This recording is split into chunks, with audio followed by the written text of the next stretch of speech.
You're listening to CX Passport, the show about creating great customer experiences with a dash of travel talk. Each episode, we'll talk with our guest about great CX, travel, and just like the best journeys, explore new directions we never anticipated. I'm your host, Rick Denton. I believe the best meals are served outside and require a passport. Let's get going. ACF Fiorentina, Chelsea FC, AC Milan, Barca, PSG, Bayern Munich. I know there's a segment of listeners out there who know exactly what I'm talking about. For those of you who don't and wonder what gibberish I just uttered, those are some of the most visible and popular soccer, or for today's guest, football, clubs in the world. I can assure you that someone who calls himself the CX Goalkeeper is very familiar with those names. Today's guest, Greg Uglioni, aka the CX Goalkeeper, takes that love of the beautiful game and brings it to the discipline of customer experience. A fellow podcaster. Now, listeners, hit pause, search up CX Goalkeeper on your fave podcast site, subscribe, and then come on back and hit play on this episode. Greg understands that it's not B2B or B2C, but H2H, human to human. With Greg living in Switzerland, you know I'm also excited to hear about his travel and global experiences. Greg, welcome to CX Passport. Rick, it's really a great pleasure, and also to your audience, it's really a big pleasure to be here, and I am really thrilled to have a discussion with you. You have an outstanding podcast. You are doing outstanding things around customer experience, and therefore extremely keen to have this discussion with you. Thank you very much. Well, my goodness, I feel so warm and excited. Let's just end the podcast there. Thank you, Greg. It's been nice talking with you. No. It was a pleasure. Thank you very much. Bye-bye. No way am I going to let the CX Goalkeeper leave that early. Greg, let's actually explore CX Goalkeeper a bit. How does football, or again, for my American listeners, or soccer, apply to customer experience? That's really a good question. And I want to be fully transparent from the beginning. I had a discussion with James Dawkins, and everybody knows James Dawkins if you are a bit in the customer experience field. And I had a chat with him, and he told me, you know, Greg, I am in the customer experience field, and I love Rocky music, and therefore I'm the CX rock star. Now he's working for a company, for a big corporate, but he was the CX rockstar. And then I told him, yes, but my passion is customer experience and is soccer. And he said, then it's great. Then you have your match. Now find a story to tell to the world. Yeah. And he was really nice because he also, at the beginning of his career, he was also speaking about football or soccer. And he shared with me some ideas. And I said, but at the end, it's true. I can be inspired by soccer and share my view on things. Because at the end, we are a lot of people in customer experience. And we are trying to spread the same things, the same ideas, how to cope with transformation, how to be customer-centric, and so on.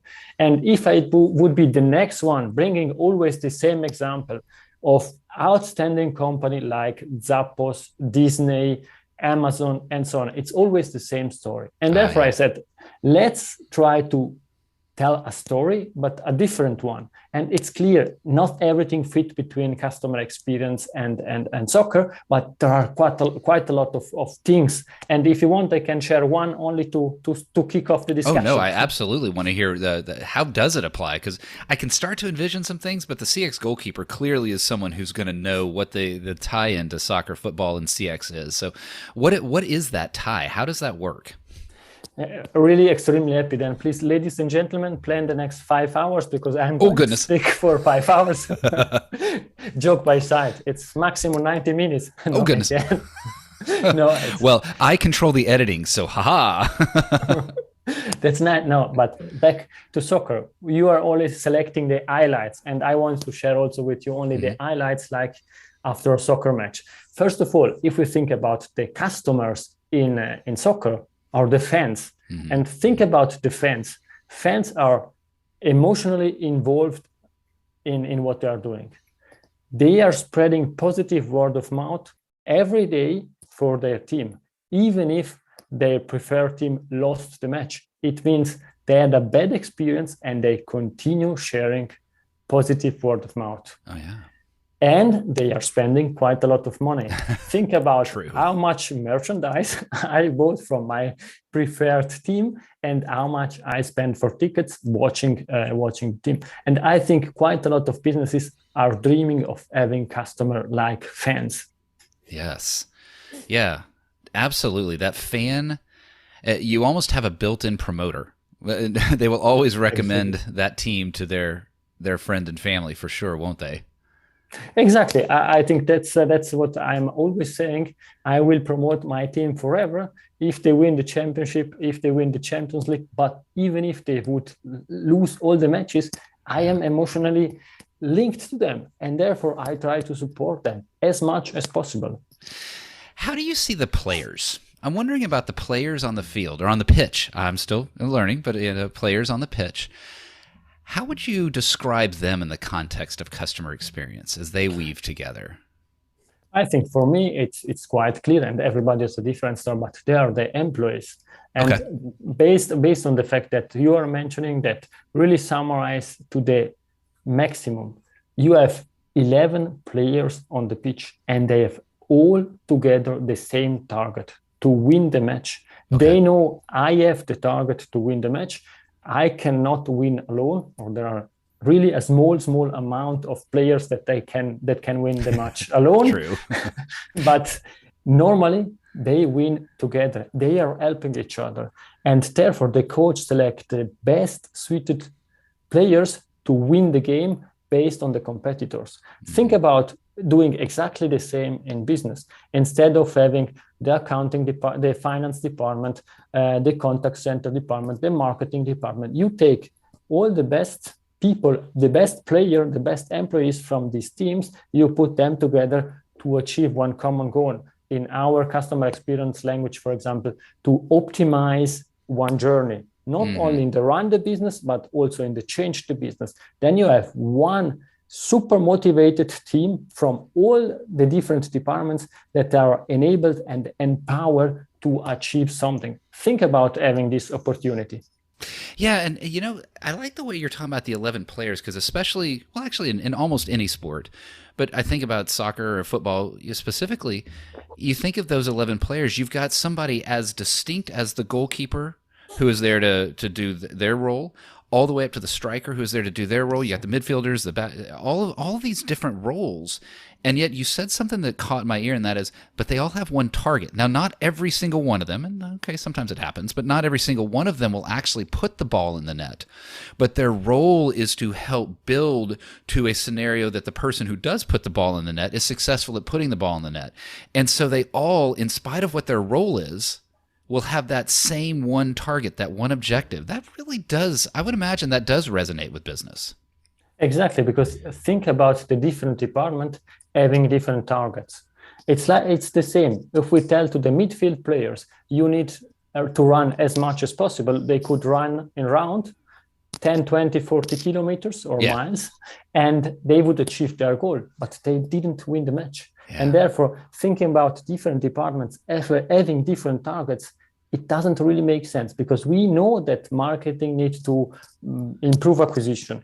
The operations contact center needs to decrease costs. Risk needs to control all the risk. But these are concurring targets. And therefore, you need to define which goal is the most important. And then you need to enable the team, to empower the team to achieve this overarching goal, that it's, in our words, achieving a better experience for our customer. Yeah, I like that. And even if they do, because sometimes those goals, there's a reason to have these individual department goals. Like you said, marketing is sales acquisition or whatever it might be, right? There's that part.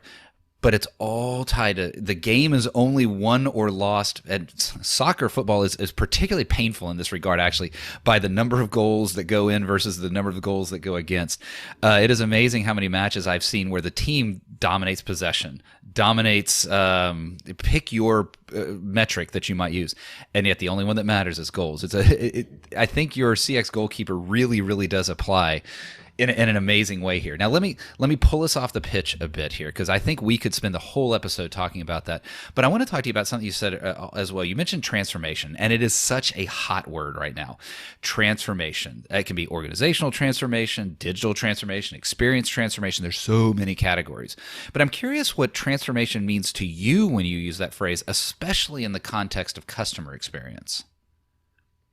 I think, and I could start mentioning the pillars defined by Kotter, the 11 different pillars, but I think that's not something that you can read somewhere. And therefore, I try to bring my view on that. If we're speaking about transformation, it's always related to people. People are in one status, and we need to bring them to another one. Mm-hmm. And therefore, and this change is difficult. I think we all agree change is extremely difficult. Yeah. And therefore, it's important to involve people from the beginning. Try to explain them why we are doing this transformation. Why is it relevant? On a positive way, in a positive way, you can do that, explaining afterwards will be everything better, or in a negative way. You say, if we are not moving, if we are not changing, then we will be not in business anymore. Right. Right. And therefore, I think the key is always thinking about people. So that element of bringing them in from the beginning, and especially in some difficult transformations, right? There's a tendency I've seen in companies to somewhat hide that information, to perhaps not involve the employees. And I realize certain things, but just by nature, let's say it's a merger and an acquisition, and there's certain reasons you have to keep things more secret than others, but in a general sort of change, what is it about companies that hesitate to bring that to the employees, and how have you sort of helped drive making sure that it is in front of the employees, that they understand the why? How do you get that out there, that why and the key elements of change to help bring that employee along? Also, there, I think extremely important is to match and to align what is top management expectation from the boards together with the employees' expectation. Okay. And I often share this story, and it's a real story, and it's my real story. I worked at Accenture, one of the biggest consulting company, and as a young consultant, you are allowed to speak with the C-suite, and you depict slides, and this is the transformation, these are the plan, and we do this and that. And I did that also in one company. And then I went to the contact center manager and I told him, now we start doing the transformation. And he said, stop. This is what you see on your slides and what you're discussing in the boardrooms. Now you come together with me, we go into the call center, you sit next to an employee and you listen to the calls. And you really try to listen, what are the issues of the customer calling us? And afterwards, you tell me if what you depicted is really what we need. Yeah. And it was an art school, but it was the reality. You discuss on one side about we need a new app with these fancy products, with this fancy feature and so on. And on the other side, you have the customer that it's not able to come into your website, is not finding the information, and therefore needs to call you. The customer needs to wait 20 minutes in the waiting line, is completely unhappy because he was required to wait 20 minutes, and the employee needs to use 15 different systems to change the address. Yeah. What a truism that we need to make sure and keep that front line, or to learn from what the front line is experiencing. And when we talk about that front line, what's so vital is how many companies fail to do exactly what that person brought you to do. And that was just come here and experience, come here and listen. And kind of walk me through that experience, Greg, a little bit deeper. What were some of the things that you discovered by sitting there with the front line, the agents on the phone, that you didn't know ahead of time, that were a bit of a surprise to you? What were some of your discoveries as you went through that? It's strange to say, but you design an experience, and then a customer goes through this experience, right, and they are not doing what you expect. Funny that way, right?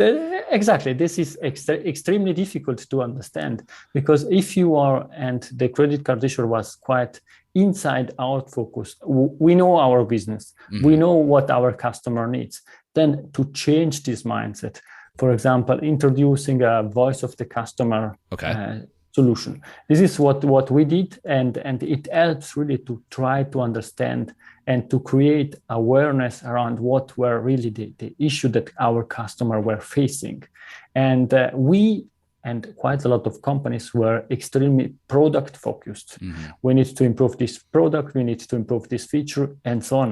But related to the products, it's also all the experiences that the customer are having or feeling and trying to solve issues. Because you can have the best possible product on the market, mm-hmm. speaking about credit cards with the right feature, with the right insurance, and so on.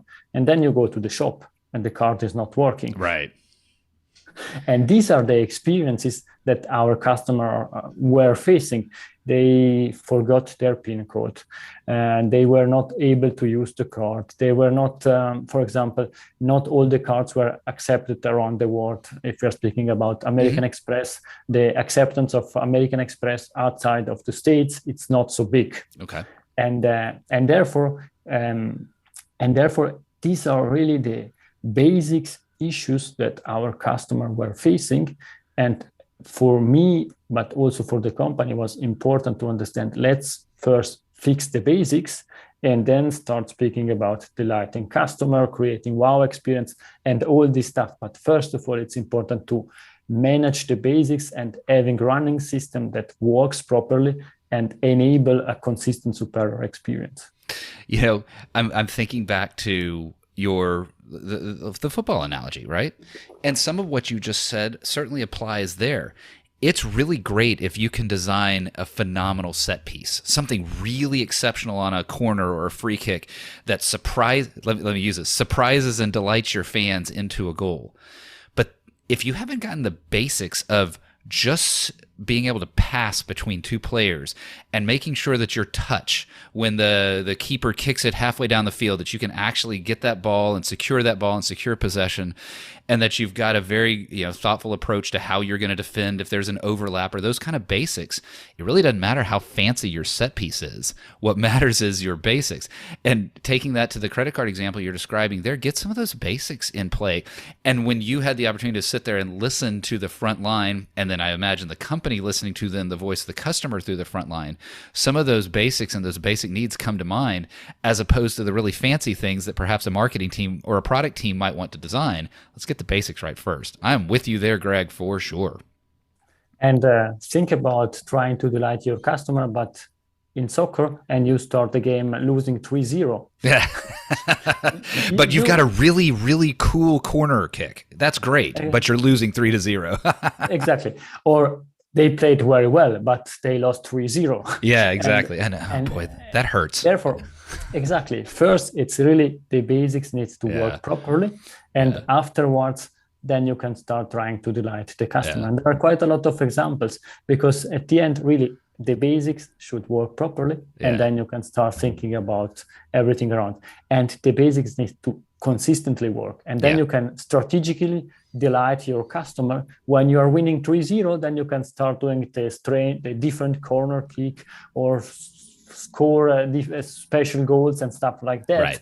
Right. But first of all, score the goals that you need to. Boy, so true.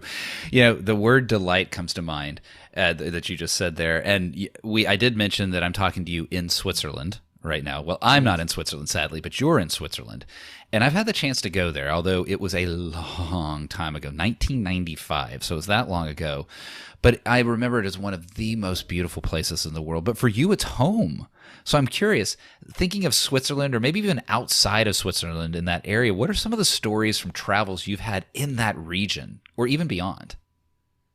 For me, it's always related to my family. I love to travel with my wife, and thinking about this is the running gag with my wife. We went to Italy, and it was really a nice hotel. It's not 5-star, it was 3-star or 2 stars. Okay. And it was really nice. We went there, right weather, and so on. And then the lady at the desk told us, "Oh, you reserved your dinner for 8 o'clock." And said, okay. "Yes, we will go for dinner at 8 o'clock. And then we do all the paperwork, we created everything.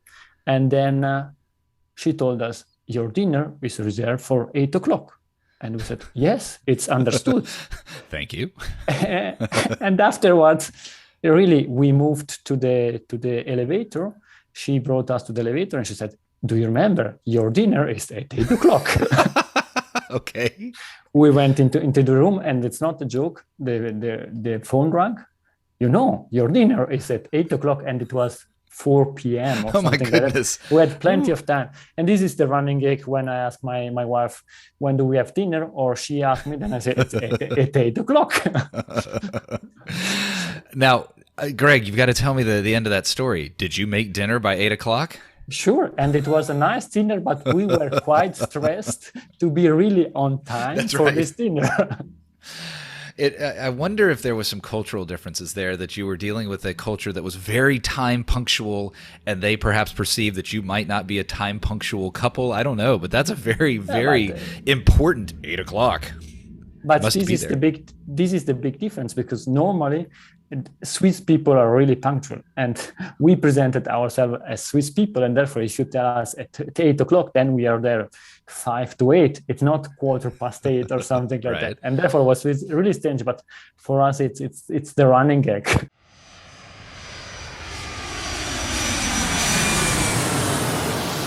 Greg, what a great story. Finding yourself at dinner. I hope that you can have both those dinners that are punctual on time when you want them to be, but then also I remember some glorious dinners that I've had. I'm thinking about some overlooking the Tuscan countryside, where it was just, hey, it's your table for the night. You stay here as long as you want, as little as you want. Just have a great meal.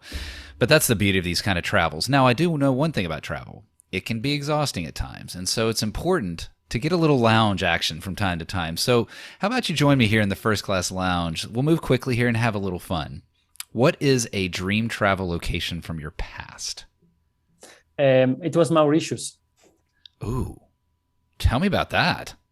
That was simple. And again, for me, and I hope that you understand that and you are feeling that I am really focused on people. And for me, Mauritius was something I was dreaming of. And I am really happy that my wife was also dreaming of. And therefore, we decided to spend our honeymoon in Mauritius. First of all, we went to Dubai. We spent 3 days there, and then we flew to Mauritius. And this was really a dream vacation for us. Man, I've heard such good things about it. It's an exotic destination. I hope to be there sometime. Well, and so what about for you? What is a dream travel location that's your future that you've not been to yet? This is a good question, and it's also linked to the past. Hawaii. Tell me about that. I haven't been to Hawaii in a long, well, I can tell you, 2001. So it's been a while. Tell me about it. What draws you there? Magnum PI. Oh, well, I guess whatever markets, if the Hawaii Tourism Board is using Magnum PI. That was really a big dream, because I was watching these movies, and I was always thinking that there it's really need to be really nice, and it was in the younger age, and therefore I was dreaming of flying there. Oh, very nice. Now, let me ask you this. Magnum PI, the current version of it, or the one from the 80s with Tom Selleck? Tom Selleck, the old one. For my listeners, because this is an audio podcast, Greg has not gone all the way. He does not have the big Tom Selleck mustache. Don't worry. But I can tell that he's ready to head to Hawaii, given the grin that I'm seeing. What is a favorite thing of yours to eat? Oh, this is really a difficult question, because I am half Swiss and half Italian, and therefore I really like and enjoy having dinner together with my family. But I try to reduce it to two different dishes. One is sushi, and the other one, sorry, I need to say that it's spaghetti. Well, hey, look, you don't need to apologize for that at all. Spaghetti is good. Now, don't combine spaghetti and sushi, but yes, the two are wonderful things. Now, let's go the other way. What is a thing your parents forced you to eat, but you hated as a kid? Oh, this is the story, and I think your audience will laugh for the next few minutes. I don't like spinach, or I didn't like spinach. Okay. And my mother told me these are green spaghetti, and therefore I ate them. What a brilliant... Parents are amazing how we will lie to our children, and it works. Exactly. Who knows? Maybe with your child, you will be talking about green spaghetti as well. That may be one of your tips. Let's go back to travel. Let's close out here the first class lounge. What is one travel item, not including your phone, that you will not leave home without? It's my cap. It's really, I always have a cap. It's not to advertise my podcast. You already did that, but when I'm going on vacation, I always have a cap with me.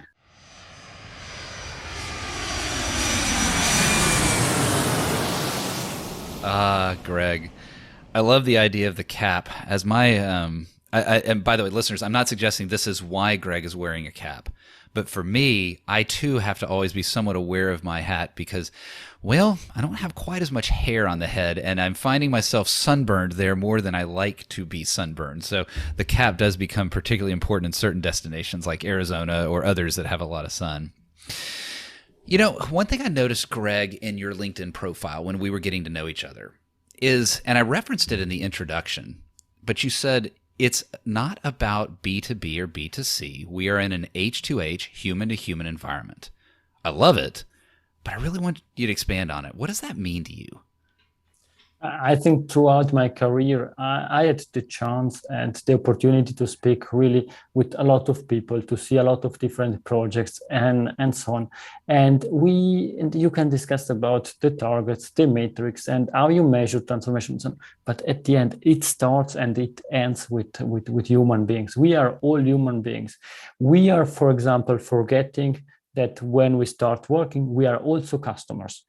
Right. And we have different roles. I am a father. I work, therefore I'm a manager or a leader, and I have different roles. But at the end, we are always human beings, and we should never forget that we are human beings. Basically, for me, it's also important, and this is something that I didn't say, but when I listened to that, I said, yes, that's truly true. We are in the field of customer experiences. Customers are human beings and experiences are human. Yeah. And therefore, my focus switch from technology, process, methodologies, and so on to the human. And if you focus to them and you create this coalition, you create a great team back to the sport and to the soccer team, then you can really win the championship. That focus on human is so important. And I've actually had a guest, I think the timing will work out that it's the episode prior to yours, Farron out of Dubai. And he talks about we should stop calling it customer experience. We should call it human experience. And everybody should do hashtag HX and those sorts of things. And whether that catches on or not, but the point is still important that it's focusing on the human. And I think that's where even the story that you told back in your days at Accenture being, hey, let's go listen to the front line. That humanizes it. You're not looking at scorecards. You're not looking at dashboards of a bunch of metrics or the customers averaged into one score, but rather each individual customer has their own individual experience.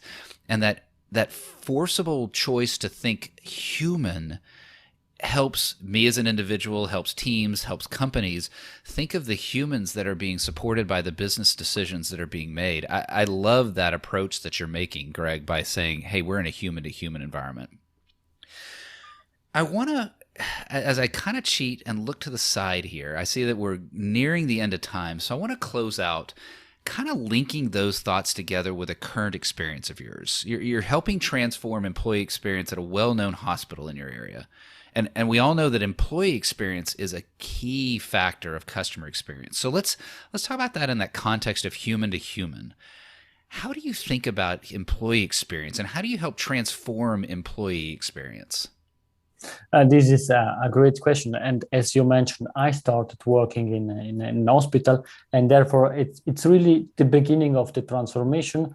My boss started a bit earlier than me, but I started 1st of December, and I am really trying to understand what drives people in their business life. Why are there? And there are really great stories.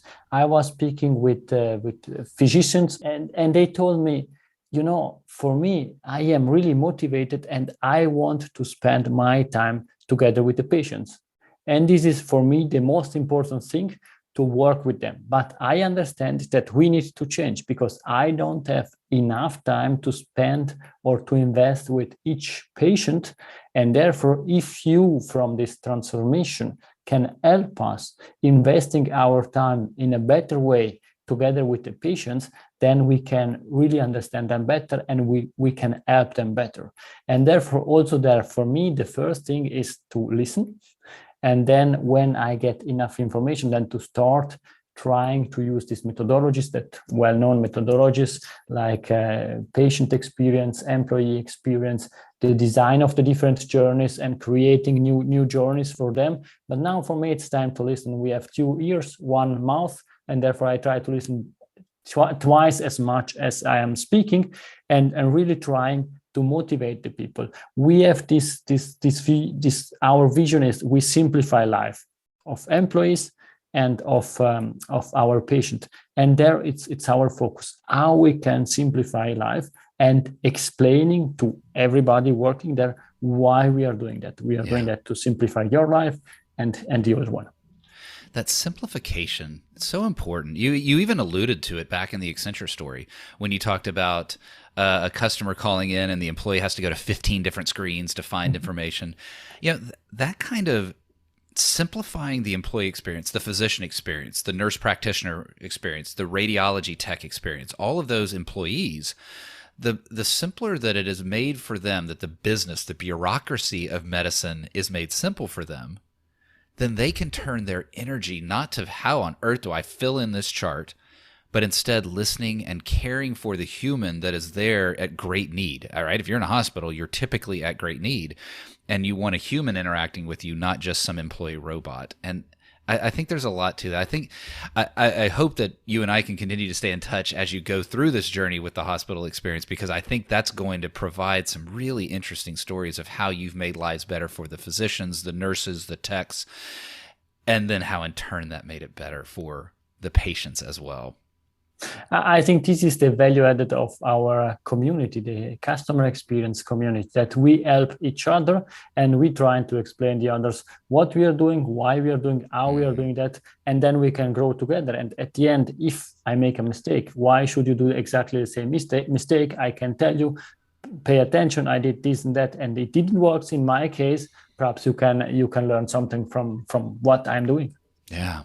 Man, Greg, I hate that we're out of time, but we are out of time. So thank you so much today. I love that we started CX Goalkeeper, right? Talking about the CX Goalkeeper, getting a sense of how that applies, the sport of football, the sport of soccer, how that applies to customer experience, walking me through all of your transformation experiences. Certainly, I hope that you have dinner at 8 o'clock tomorrow night. I hope that happens for sure. And then closing out with the human to human, the patient experience, describing that at the hospital, so beautiful. I think there's so much that we can learn there.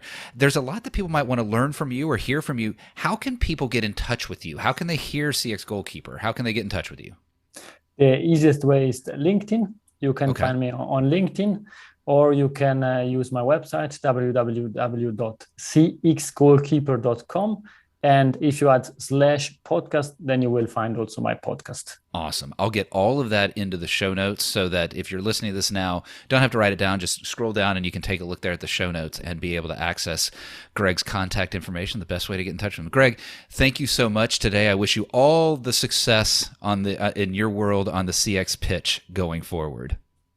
Thank you very much, Rick. It was really a great pleasure. Thank you very much for the invitation. I really enjoyed this travel together with you, this journey together with you, and I hope that the audience can learn something from what we discussed. Thanks for joining us this week on CX Passport. Make sure to visit our website, cxpassport.com, where you can hit subscribe so you'll never miss a show. While you're at it, you can check out the rest of the EX4CX website. If you're looking to get real about customer experience, EX4CX is available to help you increase revenue by starting to listen to your customers and create great experiences for every customer every time. Thanks for listening to CX Passport, and be sure to tune in for our next episode. Until next time, I'm Rick Denton, and I believe the best meals are served outside and require a passport.